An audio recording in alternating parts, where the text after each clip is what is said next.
Traveling to a third world country isn't easy. The threat of ransom packages, dangerous mountain roads, catching a disease, and losing your passport and visa are very stressful. Earlier this month, I had the opportunity of traveling to Nicaragua with my church for the express purpose of strengthening and encouraging two churches we've adopted.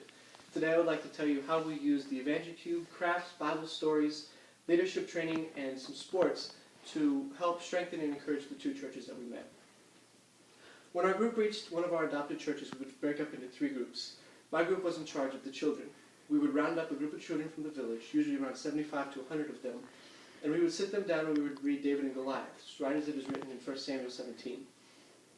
By the time we had finished the story, the kids were comfortable with us and we were comfortable with them, and we moved straight into a craft. The younger kids would make a paper bag puppet of David, while the older kids would be taught the gospel using salvation bracelets, and we would explain what each color meant in representation of the gospel and in their lives.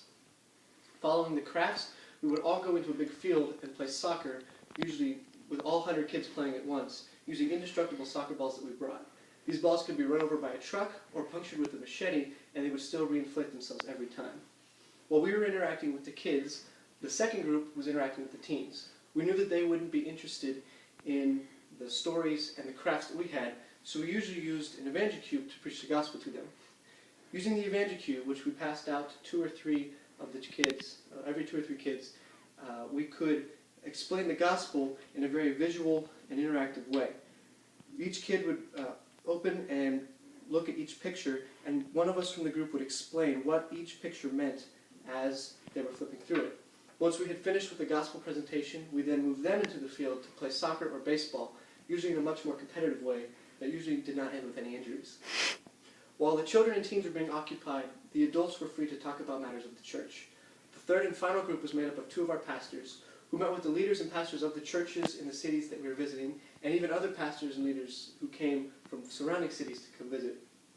And they would talk about the structure of the church, what the church is supposed to look like, and how to resolve issues in the church. Oftentimes we would be resolving issues that had been circulating for months, but would finally be resolved once we got there and were able to sit down and show them what the Bible meant.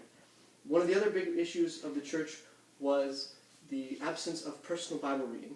A lot of times the instruction that everyone gets is from the pastor, but not from personal study.